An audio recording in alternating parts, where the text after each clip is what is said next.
भक्तों, अब ये हिस्सा बेहद ध्यान से सुनिए, क्योंकि यहां वह रहस्य आने वाला है जिसे जान लेने मात्र से जीवन की दिशा बदल सकती है।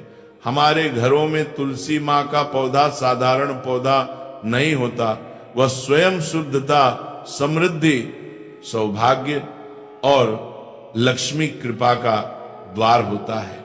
लेकिन दुख की बात है कि बहुत सारे लोग रोज तुलसी को जल तो देते हैं, लेकिन उससे जुड़ा असली रहस्य, असली विधान, असली मंत्र नहीं जानते। इसलिए पूरी पूजा करने के बाद भी जीवन में मन चाहा फल नहीं मिलता, धन आकर भी रुकता नहीं, बरकत टिकती नहीं, और घर में वह स्थिर सुख नहीं आता जिसकी तलाश हर इंसान करता है। भक्तों, एक बात समझ लो, तुलसी पौधा सिर्फ पौधा नहीं, हमारी किस्मत का पहरा है। तुलसी को जल देना सिर्फ पानी चढ़ाना नहीं, भाग्य को सक्रिय करना है। लेकिन तुलसी को जल देते समय सही शब्द बोले जाएं, तभी मां लक्ष्मी प्रसन्न होती हैं और सौभाग्य घर में प्रवेश करता है। पुराणों में वर्णन है, एक दफा जब भगवान विष्णु शयन कर रहे थे, तब माता लक्ष्मी उनके पास आई और उन्होंने पूछा, स्वामी, लोग तुलसी माँ को जल तो देते हैं, तब भगवान फल किसे मिलता है और क्यों? और बोले, हे देवी, तुलसी माँ को जल देने का असली चमत्कार तब होता है जब जल चढ़ाते समय इंसान अपने मुख से 3 दिव्य शब्द बोलता है।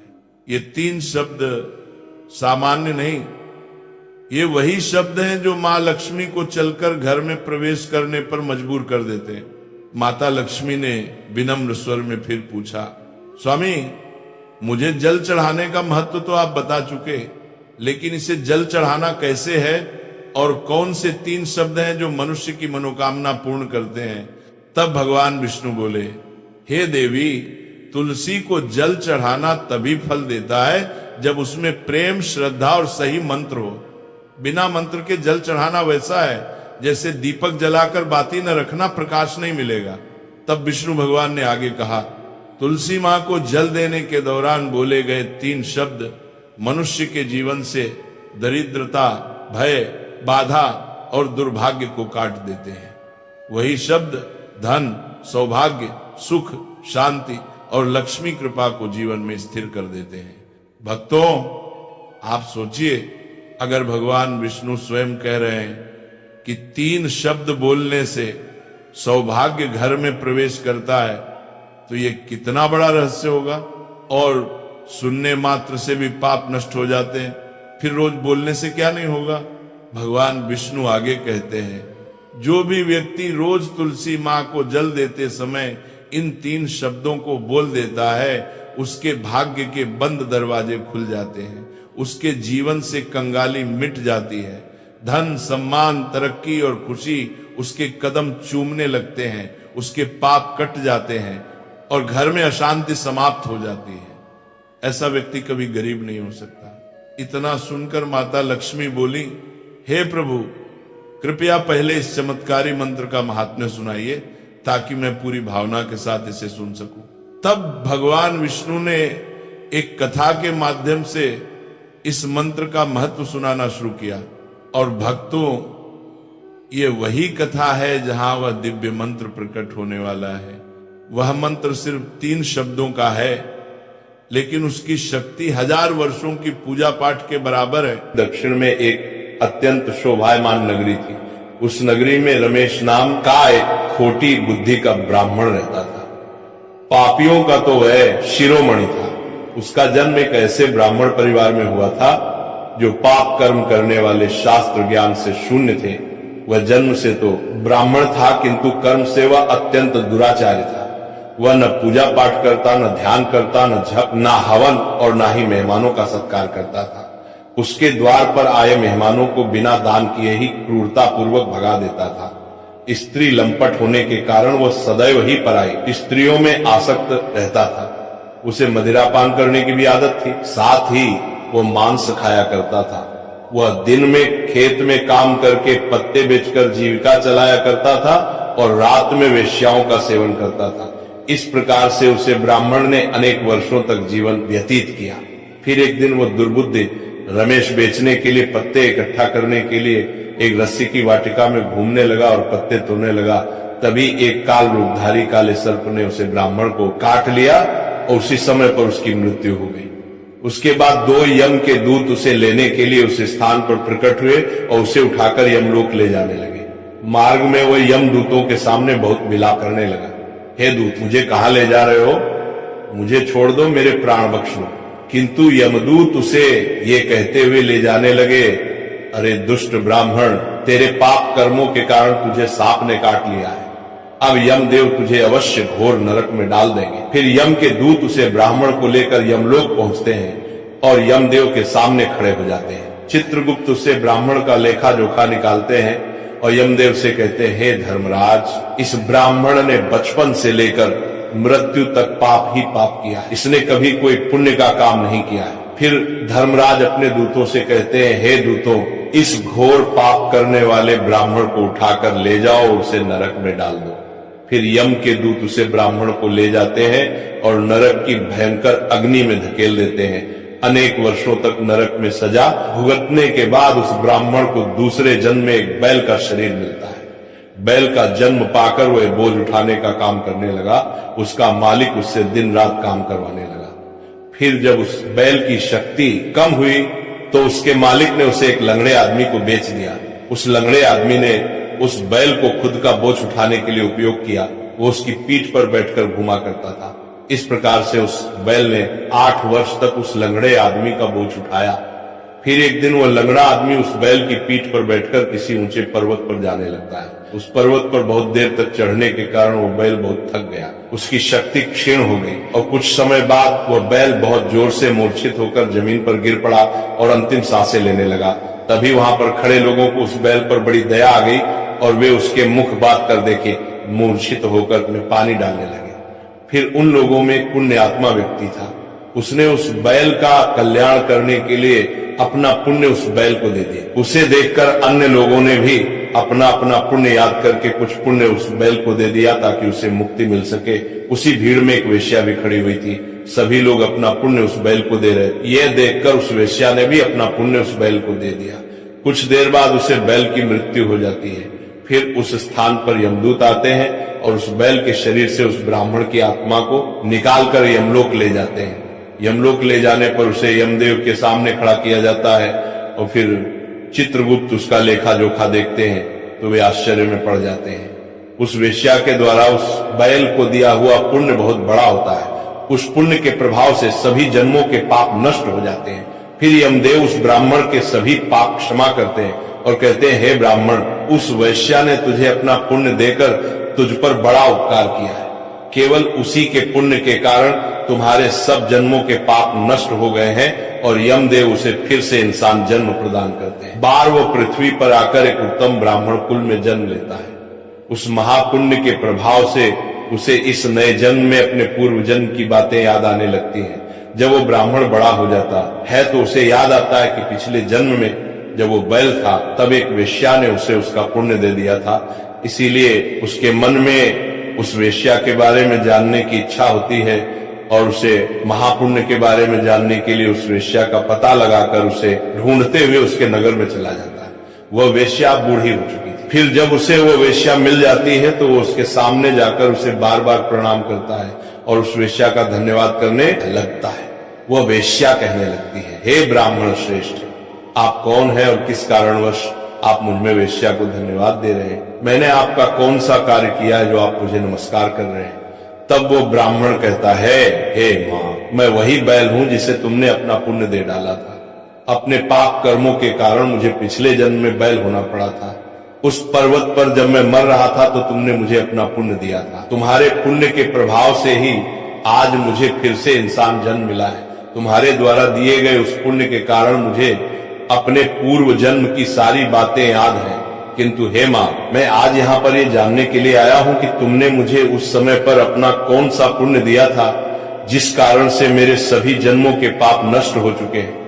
मैं उस पुण्य के बारे में जानना चाहता है। तब वेश्या ने कहा, हे ब्राह्मण श्रेष्ठ, मैंने तो अपने जीवन में कोई पुण्य के काम नहीं किए हैं, किंतु मेरे घर में एक तोता है जो पिंजरे में रहकर हमेशा कुछ बोलता रहता है, जिसे सुनकर मेरा अंतकरण पवित्र हो गया है।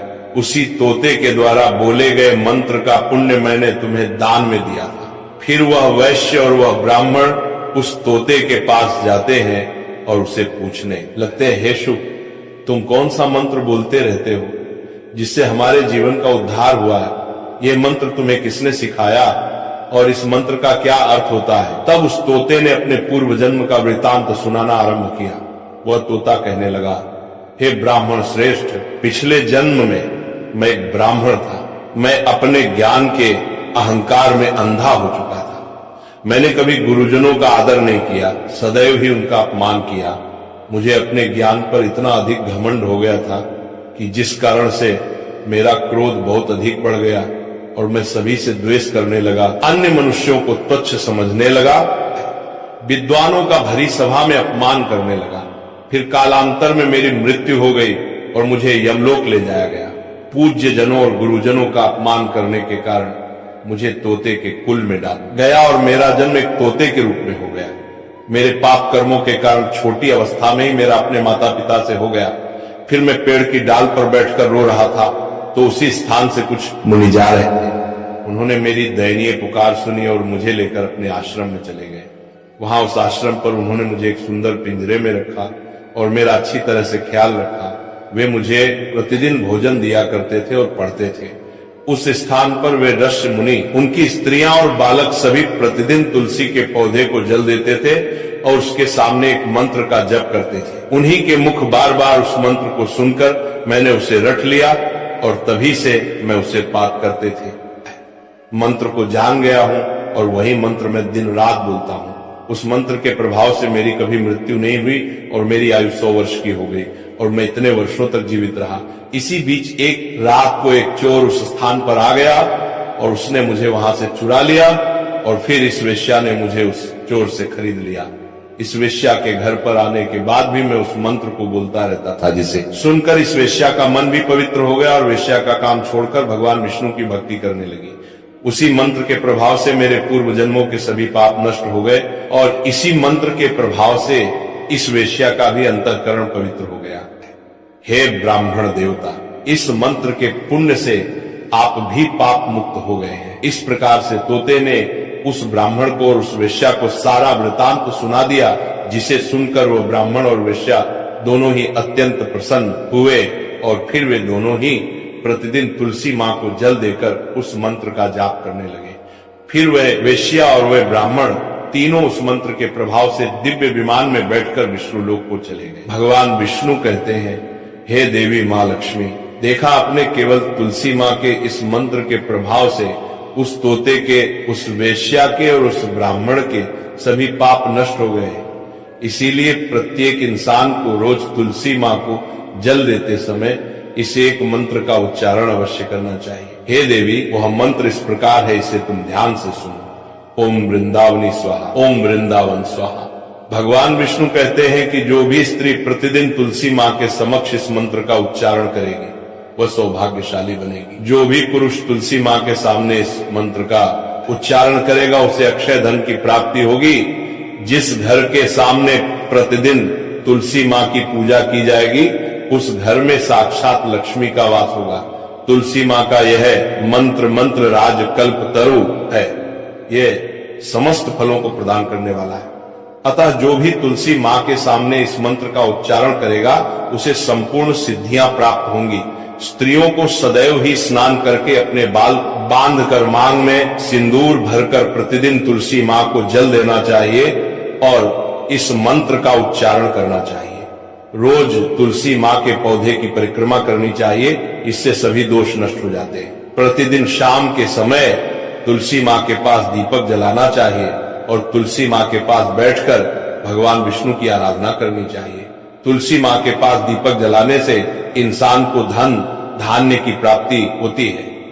हजारों अमृत के घड़ों से नहलाने पर भी श्री हरि को उतनी तृप्ति नहीं होती जितनी वे मनुष्यों के द्वारा तुलसी मां का एक पत्ता चढ़ाने से प्राप्त करते हैं। 10,000 गाय के दान से मानव जो फल प्राप्त करता है वही फल तुलसी मां पत्र के दान से पा लेता है, जो मृत्यु के समय अपने मुख में तुलसी मां पत्र का जल पा जाता है, वो संपूर्ण पापों से मुक्त होकर भगवान विष्णु के धाम जाता है। भगवान विष्णु कहते पूर्णिमा, अमावस्या, द्वादशी और सूर्य संक्रांति के दिन मध्याह्न काल रात्रि और अशौच के समय तेल लगाकर बिना स्नान किए अथवा बिना हाथ पैर धोए रात्रि के वस्त्र पहनकर तुलसी मां के पत्र तोड़ता है, वह महापाप होता है। श्राद्ध, व्रत, दान, प्रतिष्ठा तथा देव पूजा के लिए तोड़े हुए तुलसी मां पत्र बासी होने पर भी 3 रात्रि तक पवित्र ही रहते हैं। तुलसी मां का एक एक पत्ता न तोड़कर पत्तियों के साथ अग्रभाग को तोड़ना चाहिए। तुलसी मां की मंजरी सब फूलों से बढ़कर मानी जाती है। मंजरी तोड़ते समय उसमें पत्तियों का रहना भी आवश्यक माना गया है। पूज्य भाव से पौधे को हिलाए बिना तुलसी मां के अग्रभाग को तोड़ना चाहिए, इससे पूजा का फल लाख गुना बढ़ जाता है। तुलसी मां के पत्तों को कभी नाखून से नहीं तोड़ना चाहिए, इससे पाप लगता है। रात्रि में तुलसी मां के पौधे को स्पर्श ना करें अथवा उसके पत्ते ना तोड़े, ऐसा करना अशुभ माना गया है।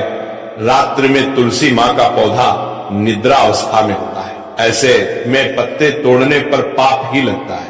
गुरुवार के दिन तुलसी मां के पौधे में थोड़ा सा कच्चा दूध अर्पित करें। दूध चढ़ाते समय ओम नमो भगवते वासुदेवाय नमः इस मंत्र का जाप अवश्य करना चाहिए।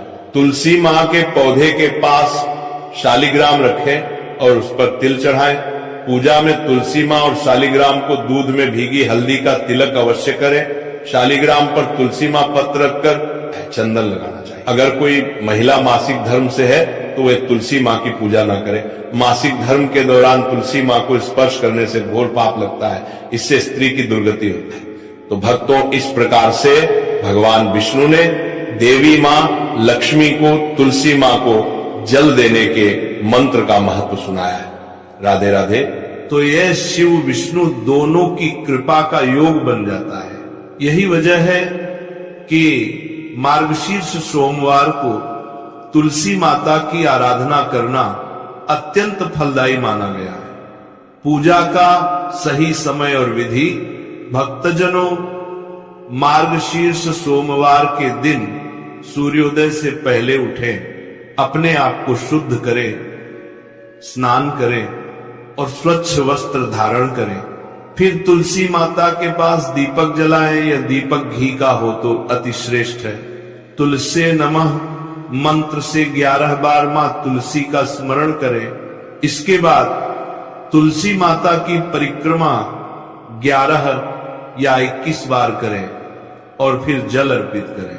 फिर भगवान विष्णु या शालिग्राम का ध्यान करें और कहें, हे भगवान, मेरे जीवन में भक्ति, बुद्धि और संपत्ति का प्रकाश भर दो। यह साधना शाम के समय भी दोहराई जा सकती है। विशेषकर सूर्यास्त के बाद दीपदान अवश्य करें। सुखी जीवन के लिए तुलसी की सूखी लकड़ी का उपाय, तुलसी की सूखी लकड़ी अपने साथ रखना शुभ होता है। यदि किसी व्यक्ति को लगता है कि उसके घर में बरकत नहीं रहती, काम बनते बनते रुक जाते हैं, तो वह सूखी तुलसी की लकड़ी को अपने घर के मंदिर में रखे और उसके ऊपर रोड दीपक जलाए। मां लक्ष्मी की ऊर्जा स्वयं वहां प्रकट हो जाती है। यदि कोई नौकरी या व्यवसाय में सफलता चाहता है तो वह तुलसी की लकड़ी को अपने तिजोरी में या दक्षिण दिशा की दीवार में छिपा कर रखे, क्योंकि यह धनवृद्धि का संकल्प माना गया है। स्त्रियों के लिए विशेष उपाय, बहनों के लिए यह दिन अति विशेष है। यदि कोई स्त्री मार्गशीर्ष सोमवार को तुलसी माता के सामने दीपक जलाकर भगवान विष्णु का नाम ले, नमो भगवते वासुदेवाय 11 मंत्रों का जाप करे, तो उसे पति की दीर्घायु, घर में सुख और धन की प्राप्ति होती है। जो कन्याएं सद्गुणी वर की कामना करती हैं, वे तुलसी की सेवा करें। उन्हें भगवान श्री हरि स्वयं सर्वोत्तम जीवन साथी प्रदान करते हैं। पाप से मुक्ति और सदकर्मों का प्रकाश। भक्तों, कहते हैं तुलसी के दर्शन से पाप कट जाते हैं, पूजा से पुण्य बढ़ जाता है। यदि कभी हमसे कर्मों में त्रुटि हो गई हो, मन अशांत हो, जीवन में भटकाव आ गया हो, तो बस मां तुलसी से माफी मांग लो और कह दो, माता अब मुझे भक्ति का मार्ग दिखाओ। जो ये भाव रखता है उसे भगवान स्वयं अपने कर्मों से उठाकर सफलता के शिखर तक पहुंचा देते हैं। भक्ति और धन का संबंध, धन पाने का मार्ग केवल मेहनत नहीं है, भक्ति भी है। भक्ति से मिलने वाला धन सदैव टिकता है। जो भक्ति करते हैं उनका भाग्य अपने आप बदल जाता है। तुलसी माता के आंगन में दिया जलाने वाला कभी अंधकार में नहीं रहता। भक्ति का फूल, तुलसी का आशीर्वाद, प्रेम से कहिए जय श्री तुलसी माता की। जब आप ये कहते हो तो मां तुलसी आपके हृदय में वृंदावन सा शुद्ध भाव भर देती है। तब जीवन में हर दुख, हर रुकावट खुद दूर हो जाती है। अंत का संदेश भक्ति से बड़े कोई उपाय नहीं। धन चाहो तो भक्ति से मांगो, शांति चाहो तो तुलसी से मांगो, और सफलता चाहो तो भगवान से मांगो, मगर प्रार्थना में स्वार्थ न हो। तुलसी माता के सामने बैठो, उनकी पत्तियों की खुशबू लो और मन ही मन कह दो, मां मेरे जीवन में भक्ति का सूरज उगाओ। बस यही सबसे बड़ा उपाय है। तुलसी माता के दिए के प्रकाश में जब तुम अपनी आंखें बंद कर लेते हो तो वहां केवल प्रकाश नहीं बल्कि भगवान स्वयं तुम्हारे हृदय में विराज जाते हैं। तो भाइयों बहनों, इस मार्गशीर्ष सोमवार को केवल धन के लिए नहीं, भक्ति के लिए तुलसी माता की पूजा करो। धन तो आएगा ही, साथ में मन की शांति, घर का सुख और जीवन का प्रकाश भी मिलेगा। प्रेम से बोलिए जय श्री तुलसी माता की। हर हर महादेव, जय श्री हरि की। दीपक जलाएं या दीपक घी का हो तो अति श्रेष्ठ है। तुलसे नमः मंत्र से 11 बार मां तुलसी का स्मरण करें। इसके बाद तुलसी माता की परिक्रमा 11 या 21 बार करें और फिर जल अर्पित करें। फिर भगवान विष्णु या शालिग्राम का ध्यान करें और कहें, हे भगवान मेरे जीवन में भक्ति, बुद्धि और संपत्ति का प्रकाश भर दो। यह साधना शाम के समय भी दोहराई जा सकती है। विशेषकर सूर्यास्त के बाद दीपदान अवश्य करें। सुखी जीवन के लिए तुलसी की सूखी लकड़ी का उपाय। तुलसी की सूखी लकड़ी अपने साथ रखना शुभ होता है। यदि किसी व्यक्ति को लगता है कि उसके घर में बरकत नहीं रहती, काम बनते बनते रुक जाते हैं, तो वह सूखी तुलसी की लकड़ी को अपने घर के मंदिर में रखे और उसके ऊपर रोड़ दीपक जलाए। मां लक्ष्मी की ऊर्जा स्वयं वहां प्रकट हो जाती है। यदि कोई नौकरी या व्यवसाय में सफलता चाहता है तो वह तुलसी की लकड़ी को अपने तिजोरी में या दक्षिण दिशा की दीवार में छिपा कर रखे, क्योंकि यह धनवृद्धि का संकल्प माना गया है। स्त्रियों के लिए विशेष उपाय, बहनों के लिए यह दिन अति विशेष है। यदि कोई स्त्री मार्गशीर्ष सोमवार को तुलसी माता के सामने दीपक जलाकर भगवान विष्णु का नाम ले, नमो भगवते वासुदेवाय 11 मंत्रों का जाप करे, तो उसे पति की दीर्घायु, घर में सुख और धन की प्राप्ति होती है। जो कन्याएं सद्गुणी वर की कामना करती हैं, वे तुलसी की सेवा करें। उन्हें भगवान श्री हरि स्वयं सर्वोत्तम जीवन साथी प्रदान करते हैं। पाप से मुक्ति और सदकर्मों का प्रकाश। भक्तों, कहते हैं तुलसी के दर्शन से पाप कट जाते हैं, पूजा से पुण्य बढ़ जाता है। यदि कभी हमसे कर्मों में त्रुटि हो गई हो, मन अशांत हो, जीवन में भटकाव आ गया हो, तो बस मां तुलसी से माफी मांग लो और कह दो, माता अब मुझे भक्ति का मार्ग दिखाओ। जो ये भाव रखता है उसे भगवान स्वयं अपने कर्मों से उठाकर सफलता के शिखर तक पहुंचा देते हैं। भक्ति और धन का संबंध, धन पाने का मार्ग केवल मेहनत नहीं है, भक्ति भी है। भक्ति से मिलने वाला धन सदैव टिकता है। जो भक्ति करते हैं उनका भाग्य अपने आप बदल जाता है। तुलसी माता के आंगन में दिया जलाने वाला कभी अंधकार में नहीं रहता। भक्ति का फूल, तुलसी का आशीर्वाद, प्रेम से कहिए जय श्री तुलसी माता की। जब आप ये कहते हो तो मां तुलसी आपके हृदय में वृंदावन सा शुद्ध भाव भर देती है। तब जीवन में हर दुख, हर रुकावट खुद दूर हो जाती है। अंत का संदेश भक्ति से बड़े कोई उपाय नहीं। धन चाहो तो भक्ति से मांगो, शांति चाहो तो तुलसी से मांगो, और सफलता चाहो तो भगवान से मांगो, मगर प्रार्थना में स्वार्थ न हो। तुलसी माता के सामने बैठो, उनकी पत्तियों की खुशबू लो और मन ही मन कह दो, मां मेरे जीवन में भक्ति का सूरज उगाओ।